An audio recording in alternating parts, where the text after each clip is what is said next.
Olá, irmãos e irmãs, muito bem-vindos a mais um momento de meditação do Santo Evangelho com o Padre Luciano de Almeida. Hoje, sábado, dia 27 de julho, 16ª semana do Tempo Comum. Estamos aí já nos últimos dias desse mês de julho e eu quero te convidar a iniciar comigo esse nosso momento invocando a presença de Deus. Em nome do Pai, do Filho e do Espírito Santo. Amém.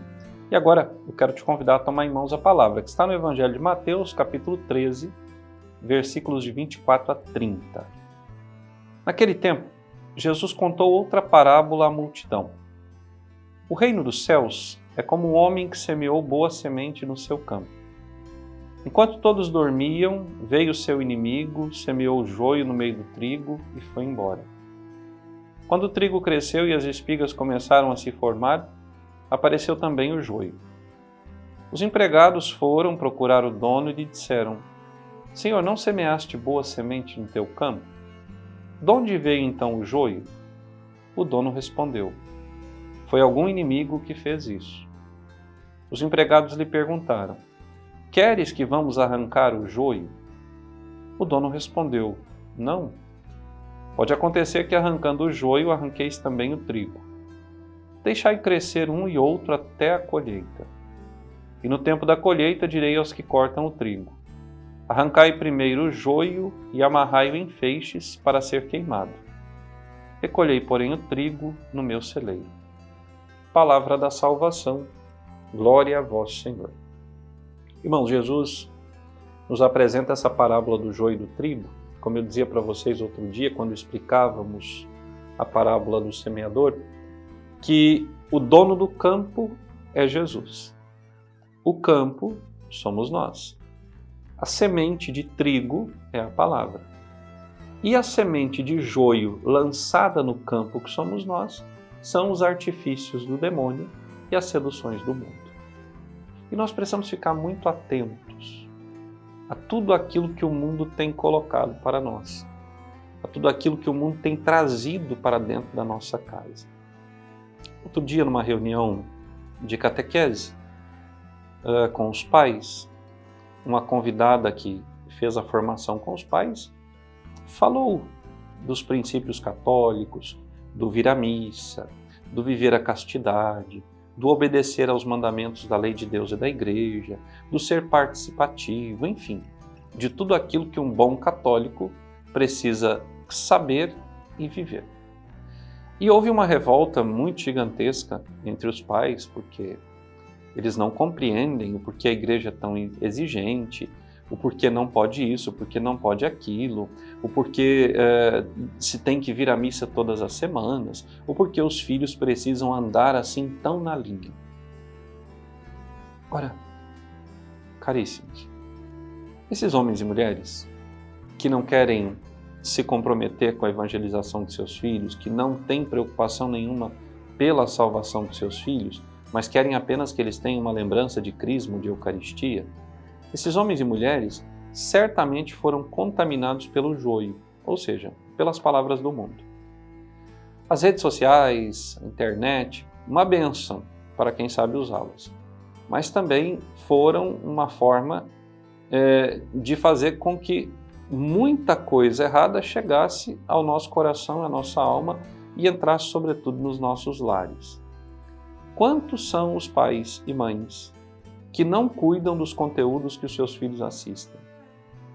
Quantos de nós permitimos que tantas coisas que estão nas redes sociais, na TV, estão nos filmes, estão por aí, caiam nos nossos corações e aos poucos tudo isso vai minando a nossa fé, minando a nossa compreensão da graça e do reino de Deus, minando a nossa vida em Deus. E aí nós começamos a questionar não o mundo, mas questionar a Deus. Nós queremos colocar então regras não para o mundo, mas regras para Deus. Queremos dizer para Deus até onde Ele pode ir, mas ao mundo nós damos livre acesso à nossa vida. Esse é o joio.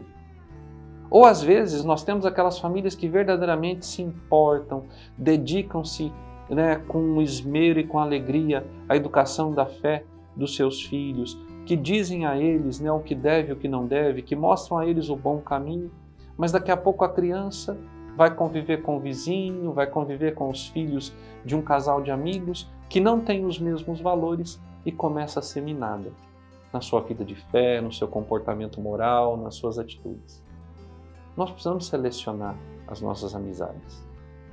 Nós precisamos selecionar as pessoas que nós permitimos entrar na nossa casa. Nós precisamos, de fato, ser seletivos. Eu não estou falando aqui que nós temos que criar agora um apartheid, nós somos os santos e o restante pecadores. Não. Mas tem pessoas que não servem para a nossa vida. Tem pessoas que não podem estar na nossa casa. Nem todos aqueles que nós achamos que são bons de fato. Nem todos aqueles que são excelentes, que são intelectuais, têm reta intenção ao falar conosco, têm o desejo de fato de nos levar para a verdade. Não. Muitos estão pregando as suas verdades e as verdades dos homens não salvam. As verdades dos homens não conduzem a Deus. Somente a verdade do Evangelho nos levará a Deus. E uma vez em Deus nós poderemos iluminar o mundo criado por Deus com a luz da sua palavra e renovar o mundo. Mas nós não podemos pensar que é o mundo que vai renovar a palavra, que é o mundo que vai iluminar a igreja, que é o mundo que vai transformar a nossa vida. Não. O mundo nos odeia, já disse Jesus aos discípulos em certa ocasião. Nós precisamos renovar o mundo com o poder e a luz do Evangelho. E para isso nós precisamos ser vigilantes. Nós precisamos saber com quem os nossos filhos estão andando. Precisamos saber quais são os conteúdos que eles estão assistindo, as coisas que estão conversando. Precisamos ter atenção àquilo que nós permitimos entre na nossa casa, seja pela TV, pela internet, por qualquer meio de comunicação. Porque daqui a pouco as coisas na sua casa estão uma bagunça e você não sabe por quê. Mas eu te digo, que você abriu as portas e permitiu que essas coisas entrassem. Quantas famílias hoje padecem pelo mal do alcoolismo? Quantas famílias padecem pelo mal da pornografia? Quantos matrimônios sendo destruídos pelo adultério? Quantas famílias endividadas por jogos, esses jogos online, essa jogatina em casas? Quantos? E por quê? Porque permitiram. Quantos matrimônios destruídos por pessoas que julgavam ser amigas e que trouxeram para dentro de casa. E quando viram, estavam ali, envolvidas já as pessoas. Ora, precisamos pedir a Deus o discernimento. Quem serve e quem não serve para a nossa vida. Quem deve ou não deve estar na nossa casa. Nem todas as pessoas que entram na sua casa têm o desejo de levar a paz e a graça à sua casa. Quantos invejosos você já permitiu ou ainda permite que entrem na sua casa? E aí você não sabe por que as coisas estão acontecendo ali, porque estão ruins. Precisamos. Há entre nós o joio. Volto a dizer, nós não somos os santos, os irrepreensíveis, os melhores. Não, nós somos pecadores. Mas nós estamos tentando um caminho que é diverso do caminho do mundo. Nós não podemos andar com os porcos, porque senão nós nos sujaremos também. Esse ditado popular cai muito bem aqui nessa explicação. A pessoa está no pecado, é irrepreensivelmente dedicada ao pecado, irredutível na sua posição, não quer sair dali. E eu vou insistir numa amizade com ela? Não posso. Ora, me diga com quem tu andas e eu te direi quem tu és. Deus lançou a sua palavra nos nossos corações.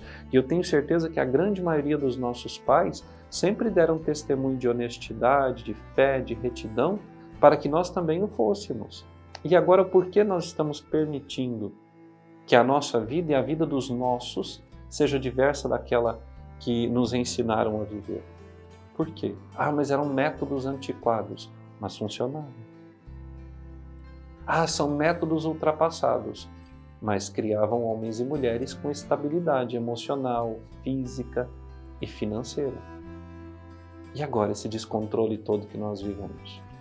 Essa instabilidade emocional que reina entre nós? É culpa de quem? Daqueles lá atrás que nos ensinaram e deram bom testemunho? Ou daqueles que nós permitimos entrassem na nossa casa e fizessem essa bagunça toda? Nós estamos num tempo em que nós precisamos arrumar a casa, cada um de nós. Eu, você, todos os que me assistem. Nós precisamos organizar a casa. E nós sabemos que numa faxina, numa organização, muita coisa tem que sair, muita coisa vai para o lixo. Então hoje eu quero te convidar a que nós façamos essa faxina, a que nós vejamos hoje na nossa vida, na nossa casa, na família, até mesmo no nosso trabalho, na nossa empresa, aquilo que está atrapalhando e que não vem de Deus. E se não vem de Deus, não serve para mim. Se é do mundo, tem que ser colocado para fora. Eu estou no mundo, como diz São Paulo, mas eu não sou do mundo. Então eu tenho que viver como alguém que é de Deus. Vamos receber então a bênção final? O Senhor esteja convosco. Por intercessão da bem-aventurada Virgem Maria, de São José, seu esposo, e São Miguel Arcanjo, desça sobre vós, vossa família, vosso trabalho, sobre todas as vossas necessidades materiais e espirituais, e permaneça para sempre a bênção de Deus Todo-Poderoso, Pai, Filho e Espírito Santo. Amém. Que Deus te abençoe. Até amanhã.